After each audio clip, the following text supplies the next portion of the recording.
Kia Sportage has been around for a number of years now, and there have been a couple of updates, upgrades and changes to it. There was a facelift not that long ago. You can see the Shark's grille nose, as they call it, the Shark's nose grille, has become even more prominent than before. And you've got daytime running lights, you've got nice fog lamps over here, and projection type headlights, as you can see, which is important and a nice feature. You come around mag wheels, and of course you've got the ground clearance of an SUV, which is an important feature as well.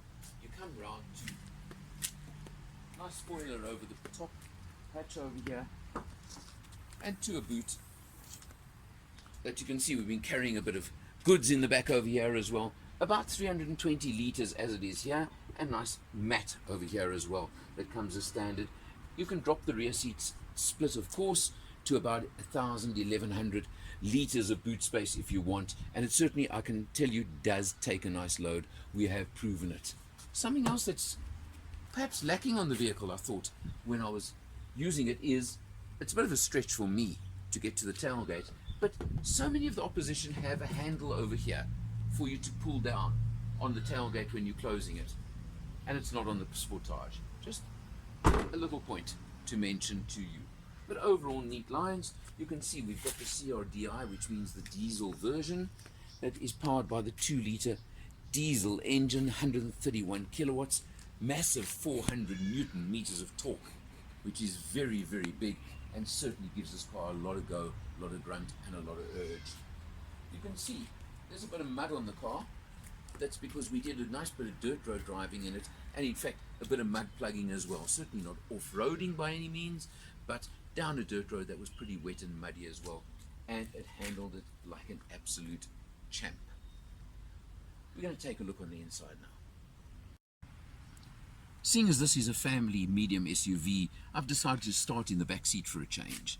And you can see I'm sitting in the back. The driver's seat is set for myself, and look at all the legroom and space I have over here. My hat is on and I've got plenty of headroom. It's certainly a family vehicle. It's comfortable, and it gives you everything you would want in a family vehicle, including even a 12-volt charging point at the back seat for, of course, all the little electronic media devices that your kids are going to want to use while you're traveling in the Sportage. Taking a look at the trip computer, you'll see that we've done 435 kilometers on this test at 6.8 litres per 100. That's right. For a medium-sized vehicle like this, I think that's pretty exceptional. And mainly, or a lot of freeway cruising on this particular test, but still I think that is quite a result to have a look at. On the road, the Sportage is certainly and always has been touted as the slightly sporty SUV, definitely in the Hyundai Kia family. And it does come through in a marginally hard ride at certain times, and you can notice it. Not unpleasant, and some people will find it, the firmer ride, quite nice, I suppose, in some ways. But it is something just to take note of and to be aware of, I suppose, in that sense. So just think about that when you look at it. You've seen the instrumentation. It's fairly basic, but it gives you everything you want. But my big complaint on this particular model has to be the lack of a touchscreen. Quite honestly, on a modern, medium-sized SUV, and at the price that this one is at, I'm a little bit confused that they have not bothered putting in a touchscreen system over here.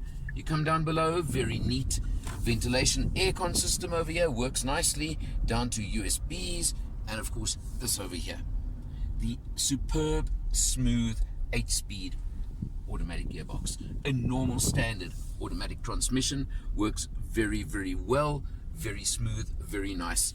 This little button over here to the right of the shift is your drive mode, and if one press, the button takes you to eco mode, the next press takes you to sport mode, which does definitely, I don't think it does anything to suspension settings, but it definitely changes the engine mapping and gives you a slightly sportier feel to it, can I call it. You do get, it holds on to the gear shifts and the gear points slightly longer, and overall just makes that ride a little bit sportier. I have used that quite a bit on freeways and open roads during this test and still got that fuel consumption figure. So I think that does say a lot for the vehicle. For urban use, you can see we're on an urban road right now, a couple of speed bumps, and well, it handles them very, very adequately, very decently, and I certainly can't complain about that in any way whatsoever. The point of this vehicle is I have a couple of anomalies with it, I think I have to put it. The 2-liter diesel engine putting out 131 kilowatts and 400 newton meters of torque is a lot and lots of power and torque, and it's a superb engine. Excellent 8-speed gearbox, but then you get the anomaly, which I believe is lacking on that touchscreen being missing for one big thing. At 462,000 Rand, it's an interesting option, and I definitely like the diesel engine with the automatic gearbox, as I've said, but I just feel at that money, maybe I would expect a touch more spec.